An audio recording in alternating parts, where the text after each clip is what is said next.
एक बात याद रखना कि अगर तुम बदल गए तो ये समझ लो कि लोग मेरे नाम को यही कहेंगे कि ये देखो, बाबा ने उसको बदल दिया। तुम्हें मैं बदलने के लिए नहीं आया हूँ।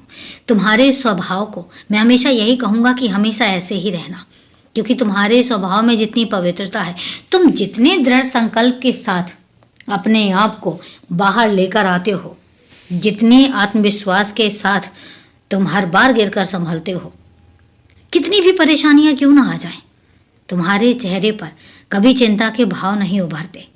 घबराहट तुम्हें एक समय के लिए होती है, लेकिन कितनी बखूबी तुमने सब चीज़ों को मुझ पर छोड़ा है।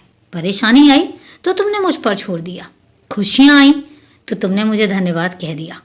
हर एक बात का श्रेय तुम मुझे देते हो, और सबसे बड़ी बात तो यही है कि तुम किसी भी बात का श्रेय ले ही नहीं सकते। मैं जो हूँ वो करता हूँ और मैं ही करूँगा। ये मनुष्यों को समझ लेना चाहिए, मेरे बच्चों को ये बहुत अच्छे से समझ लेना चाहिए कि मेरे आगे पीछे कोई भी नहीं है।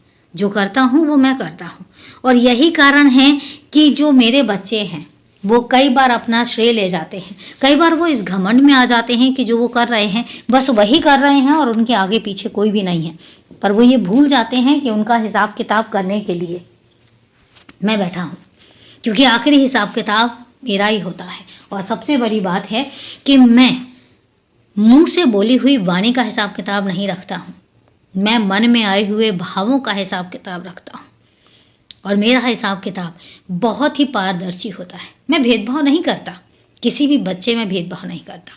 लेकिन हाँ, कुछ लोग ये कहते हैं कि तुम बहुत भाग्यवान हो क्योंकि तुम मेरे करीब हो, तो ऐसा नहीं है।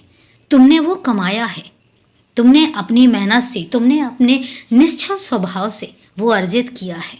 मैंने तुम्हें कुछ नहीं दिया, तुम्हारी तरफ मैं खिंचता चला गया, क्योंकि हर परिस्थिति में, हर तकलीफ में तुम जिस श्रद्धा से, तुम जिस सबूरी से मेरे पास आए हो, और तुम जिस श्रद्धा और सबूरी से उन इम्तहानों को पास करते चले गए, मैं अपने आप ही तुम्हारी तरफ खिंचता चला गया। तो ऐसा नहीं है कि मैंने कुछ किया है, जो किया है वो तुमने किया है। हाँ, ये बात अलग है कि मैं तुमसे कहता हूँ कि तुम करता नहीं हो, तुमने कुछ नहीं किया। जो करवाता हूँ वो मैं करवाता हूँ। तो शायद तुम्हारे कर्म ऐसे थे, तुमने कर्मों को इस तरीके से सहेजा है कि तुम्हारे कर्म ऐसे होते चले गए, और मैं तुम्हें उन कर्मों का फल देता चला गया। फिर मैं तुमसे कहूँगा, हमेशा ऐसे ही रहना, पारदर्शी, खुश रहो, हमेशा खुश रहो, क्योंकि मैं हमेशा तुम्हारे साथ हूँ।